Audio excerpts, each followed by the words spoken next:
स्वर्ग का राजा इतना बड़ा, देवताओं का राजा, डर लग रहा है। न सुखम चक्रवर्तीना यत सुखम वीतरागस्य मुनिर एकांत वासिना। इंद्र को भी वो सुख नहीं है, किसी चक्रवर्ती राजा को भी वो सुख नहीं है जो सुख भगवान का भजन करने वाले, एकांत में रहने वाले महात्मा को प्राप्त होता है। जो सुख पाया राम भजन में सो सुख नाही, अमीरी में मन लागा मेरा यार फकीर। और तुलसीदास जी ने तो बहुत अद्भुत बात कही।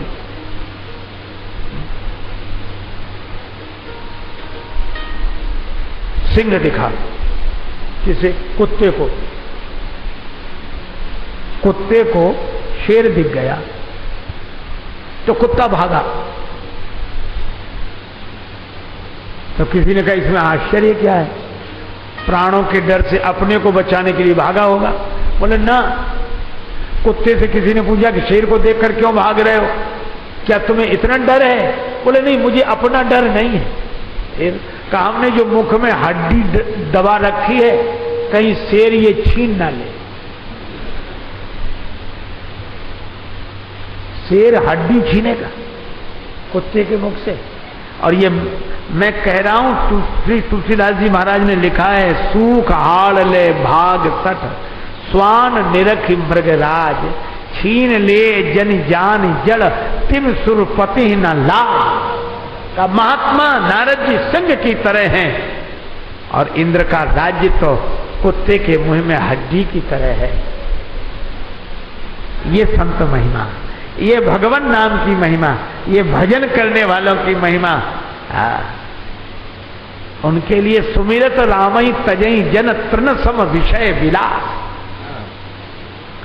पर इंद्र को तो डर है। हालांकि नारद जी ने कोई डराया नहीं, नारद जी उनका पद पाना ही नहीं चाहते, लेकिन वो अपने मन से ही डर रहा है। मन से डरा तो मनोज को बुलाया। मनोज माने कामदेव। काम ही बोल कीन सन माना, नारद जी की तपस्या भंग करो। कामदेव ने कहा कि मैं सभी सहायकों को लेकर जाता हूं, एक क्षण नहीं लगेगा समाधि भंग करने में। इसी के तो हम विशेषज्ञ हैं। जाओ। गया विशेषज्ञ बनकर, पर वो विशेषज्ञ नहीं था, विशेष अज्ञ था। विशेष अज्ञ, जिसे इतना भी पता ना हो कि जिसकी भगवान रक्षा कर रहे हैं उसका हम क्या बिगाड़ेंगे। सकल असवसर कला प्रवीणा। कामदेव अपने सभी कलाकारों के साथ गया, लेकिन काम कला कछु मुनि ही न व्यापी। निज भय डरेऊ मनोभव पापी। क्यों नहीं असर हुआ नारद जी पर? तुलसीदास जी कहते हैं, सीम की चापी सकई को बड़ रखवार समापति जातु बड़ रखवार बड़ रखवार बड़ रखवार रखवार रखवार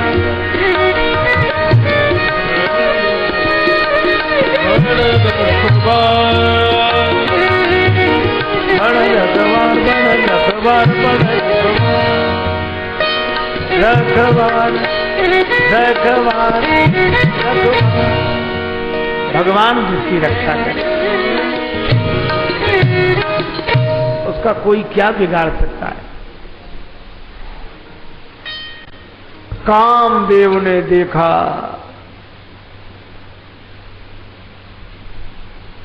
कि महात्मा तो का तो कुछ नहीं बिगड़ा परमात्मा की कृपा से, पर हम अब बचेंगे नहीं। निज भय डरेऊ मनोभव पापी। तो गए जाय मुनि चरण तब कह सुठी आरती बैन। कामदेव ने नारद जी के चरण पकड़ लिए। अब नारद जी की समाधि भंग हुई। कामदेव कब आए? महाराज पहले तो आप मुझे क्षमा करो, मैं अपने सब सहायकों के साथ आया था आपकी समाधि भंग करने के लिए, लेकिन महाराज मैंने बहुत बहुत बड़े बड़े ऋषि मुनि महात्मा देखे पर आप जैसा कोई नहीं, आप जैसा कोई नहीं। चरण पकड़कर ये बात कह दी। अच्छा अब जरा संगति मिला ना, नारद जी किसका चिंतन कर रहे हैं? भयउ रमापति पद अनुरागा, वे भगवान के चरणों का चिंतन कर रहे थे और उनके चरण कामदेव ने पकड़ लिए, तो ध्यान किधर चला गया? भगवान के चरणों से ध्यान हटा, अपने चरणों पर गया, चरण पकड़ने वाले पे चला गया। बस यही खतरा है, सावधानी हटी और दुर्घटना घटी। भगवान के चरणों को पकड़े रहे फिर कोई बात नहीं। अच्छा अब चरण पकड़ लिए, अच्छा सुनने क्या लगे यह भी देखो। नारद जी के गुण गाने लगा कामदेव, और नारद जी किसके गुण गाते हैं? भगवान के। गावत हरिगुण गान प्रवीणा। अच्छा भगवान के गुण गाने वाले जब अपने गुण सुनने लगते हैं तब कैसा परिणाम होता है, यही इस कथा से संदेश लेना चाहिए। इसलिए भगवान के गुण गाने वालों को भगवान के गुण ही सुनने चाहिए, अपने गुण नहीं है? अच्छा क्या है हम? हो तो सदा खर को असवार, तिहारे नाम गयंद चढ़ायो। यह तो भगवान की कथा की महिमा है, नहीं तो व्यक्ति की क्या महिमा है? एक नाव पर लोहे की छोटी छोटी कीलियां रखी थी, पार जा रही थी। कीली ने कहा, देखा, एक आदमी से कहा तुम्हें तैरना नहीं आता, तुम डूब रहे हो, हम पार जा रहे हैं, और तुम आदमी हो, हम इतनी सी कील है, लेकिन तुमसे हमारी महिमा देखो, हम लोहे की कील पार जा रहे हैं। आदमी ने मुस्कुरा कर कहा, तुम्हारी महिमा नहीं है, जरा नाव से नीचे उतरो तो पता लगे। नाव से नीचे उतरो फिर देखें कितनी देर रहते हो। तो भैया कीली है हम, और राम जी की कथा, राम कथा ताका दृढ़ नावा, यह तो भगवान की कथा के कारण वक्ता की महिमा है, और कथा के कारण वक्ता पार होता है, वक्ता के कारण कथा नहीं है। इसलिए भगवान के गुण गाने वाले को गुण भी भगवान के सुनने चाहिए, अपने नहीं। भगवान के चरण, अच्छा अब कोई सुनाए तो मना कर दे क्या? यह भी एक समस्या है। तब एक बड़ा सरल उपाय है, क्या करें? का भोजन आता है ना, भोजन, तो भक्तजन क्या करते हैं? भगवान को भोग लगा देते हैं। अब वो भोजन नहीं बचा, अब प्रसाद हो गया। तो ऐसे ही जब कोई अपनी प्रशंसा करे, अपने गुण गाए, तो भगवान को भोग लगा दे। भगवान को भोग लगाने का अर्थ का यह जो हमारी प्रशंसा हो रही है, प्रभु यह आपकी ही प्रशंसा है, इसलिए आपको ही अर्पित है। कोई चरण पकड़ ले तो ये सोचो कि हमारे चरण अगर किसी ने पकड़ लिए तो यह भगवान के चरण की ही कृपा है। पर नारद जी के साथ यही कठिनाई हुई। वो कामदेव से बोले, क्या विशेषता देखी तुमने हमने? अरे महाराज कुछ मत पूछो, आप जैसा तो कोई है ही नहीं, मेरा प्रभाव नहीं पड़ा आप पर। नारद जी ने कहा कि एक विशेषता तो तुमने देखी कि मुझ पर तुम्हारा कोई प्रभाव नहीं पड़ा, काम का कोई प्रभाव नहीं पड़ा। दूसरी विशेषताएं बताएं, हम में और भी विशेषताएं। अच्छा और क्या विशेषता है? का देखो तुमने इतना गलत काम किया कि हम समाधि में थे और तुमने समाधि भंग करने की चेष्टा की। हाँ, तो मुझे तुम पर क्रोध तो नहीं आया? हाँ नहीं आया महाराज। भयउ न नारद मन कछु रोसा, क्रोध नहीं आया? हाँ नहीं आया। तो मैंने काम को भी जीता, क्रोध को भी जीता। अरे महाराज दो दो विकारों पर विजय, काम को भी जीता, क्रोध को भी। नारद जी बोले अभी क्या और सुनो मेरी विशेषता। और क्या? जाकर तुम अपने देवराज इंद्र से कह देना कि मुझे उनके पद का कोई लोभ नहीं है, तो न मुझ में काम, न मुझ में क्रोध, न मुझ में लोभ। काम क्रोध लोभ मुझे मेरा कुछ नहीं बिगाड़ सके। अब तीन तीन विशेषताएं अपने में दिखने लगी।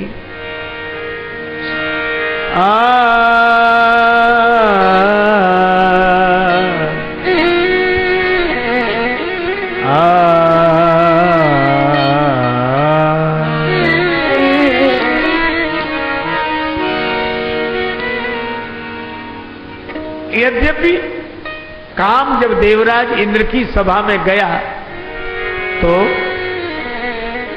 उसने कहा कि नारद जी पर हमारा कोई प्रभाव नहीं पड़ा, तो सुन सबके मन अचरज आवा, सबको आश्चर्य हुआ, पर प्रशंसा किसकी हुई? नारद जी की। पर प्रणाम किसे किया गया? मुनि प्रशंसी हरि ही सिरुनावा, मुनि की प्रशंसा पर यह कृपा भगवान की है, ऐसा देवराज की सभा में बैठे हुए सब लोगों ने स्वीकार किया। पर नारद जी को लगा कि मुझ पर काम क्रोध लोभ तीनों का असर नहीं हुआ। अच्छा, आप इसको एक उदाहरण से समझें। एक आदमी यह कह रहा था कि मेरे पास कोई शस्त्र नहीं, कोई शक्ति नहीं, ऐसे ही बैठे थे बस, कोई सहायक नहीं, बस ऐसे ही बैठे थे। लोगों ने हम पर भाले चलाए, तलवारें चलाई, बाण छोड़े, पर हमारा कुछ नहीं बिगड़ा। फिर ध्यान देना, दोबारा कह रहा हूं। एक आदमी कह रहा है कि मैं ऐसे नियत से बैठा था, मेरे पास कोई शस्त्र भी नहीं था और कोई सहयोगी भी नहीं था। लोगों ने मुझ पर बाण चलाए पर मुझ पर कोई प्रभाव नहीं पड़ा, भाले छोड़े कोई प्रभाव नहीं पड़ा। तो लोगों को आश्चर्य हुआ, इस पर कोई प्रभाव नहीं पड़ा। हाँ, नहीं पड़ा। अच्छा, तो तुम ये बताओ बैठे कहां थे? किस जगह बैठे थे? तो आदमी बोला कि हम किले में बैठे थे। कहां बैठे थे? किले में। अच्छा, किले के भीतर बैठे थे? हाँ। फाटक बंद था, दीवारें मजबूत थी, लोग भाले छोड़ते रहे, बाण छोड़ते रहे, मुझ पर कोई असर नहीं हुआ। अच्छा, अब ये बताओ, ये व्यक्ति की महिमा है कि किले की? किले से बाहर होते तो पता लगता। तो नारद जी बच गए काम क्रोध लोभ की चोट से, पर बैठे कहां थे? किले के भीतर। हम सब बचते हैं जब भगवान की कृपा के किले के भीतर बैठते हैं। बचे भगवान के कारण और भूल गए भगवान को, याद हो गया अभिमान।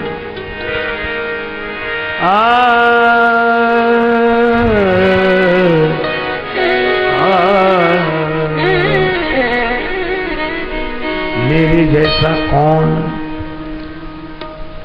यह अभिमान। तो किसी ने काम को जीता है मेरे अलावा? हाँ, एक ने जीता है। किसने? शंकर जी ने। चेतवत काम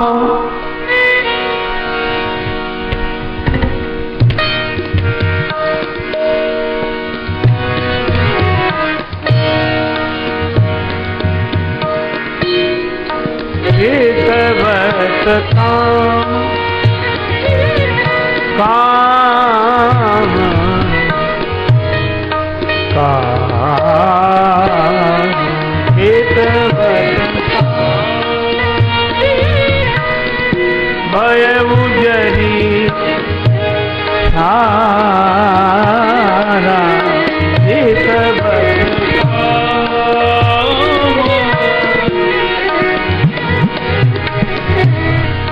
चितवत काम चितवत काम चितवत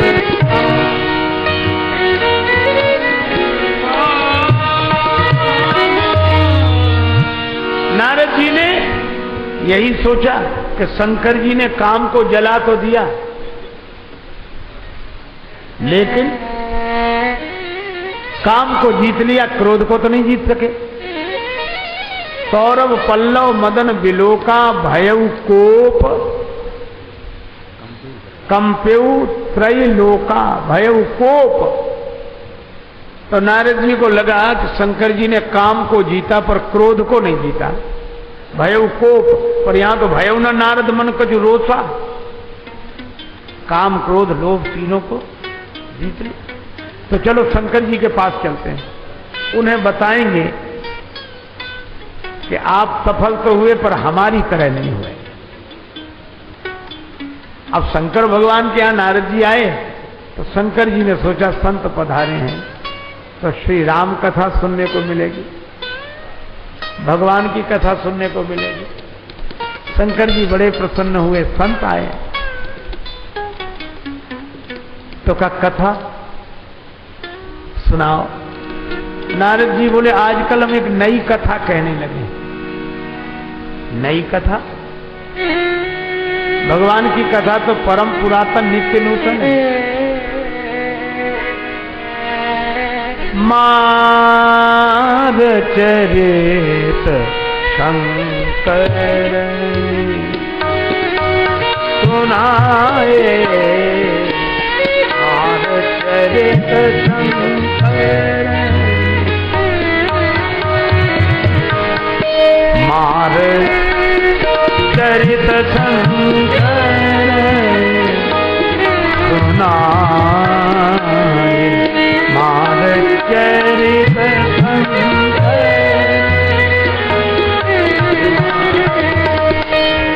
अति प्रिय जानी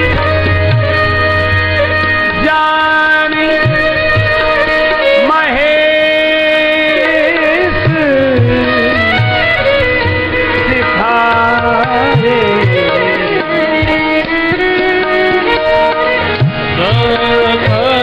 शंकरन सुनाए,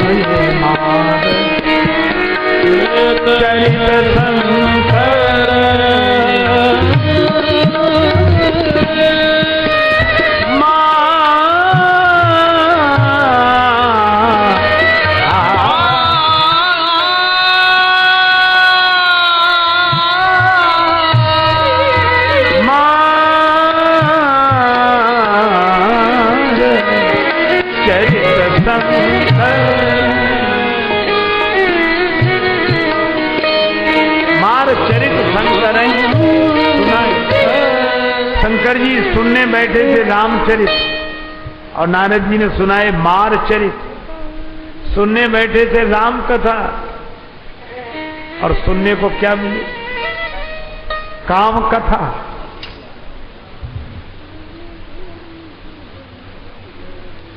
भगवान शंकर कुछ नहीं बोले, चुपचाप रहे बस। अब कथा सुनने के बाद श्रोता कुछ न बोले। हा? श्रोता की ओर से भी तो कुछ प्रतिक्रिया होनी चाहिए। अनुकूल ना हो, प्रतिकूल हो, अच्छी ना हो, तो कुछ ही तरह की तो हो। पर शंकर जी कुछ बोले ही नहीं। तो नारद जी ने ही पूछ लिया कि महाराज आप कुछ बोले नहीं, कथा कैसी लगी? कथा कैसी लगी? तो शंकर जी ने कहा कथा कैसी लगी यह तो हम नहीं बताएंगे, पर एक बात जरूर कहेंगे। क्या? कि जैसे यह कथा यहां सुनाई है और कहीं मत सुनाना। अब कथा की ऐसी भर्त्सना हो। नारद जी बोले हमें भगवान के अलावा किसी से कोई मतलब ही नहीं है। शंकर जी बोले हाँ उन्हीं को मत सुनाना।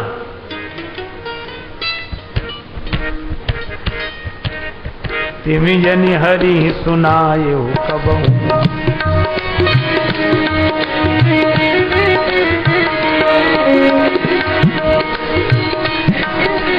तिमि जनि हरि सुनायो कबहु, तिमि जनि हरि, तिमि जनि हरि सुनायो कबहु, तिमि जनि हरि सुनायो कबहु। भगवान को ये कथा बिल्कुल मत सुनाना, काम विजय की।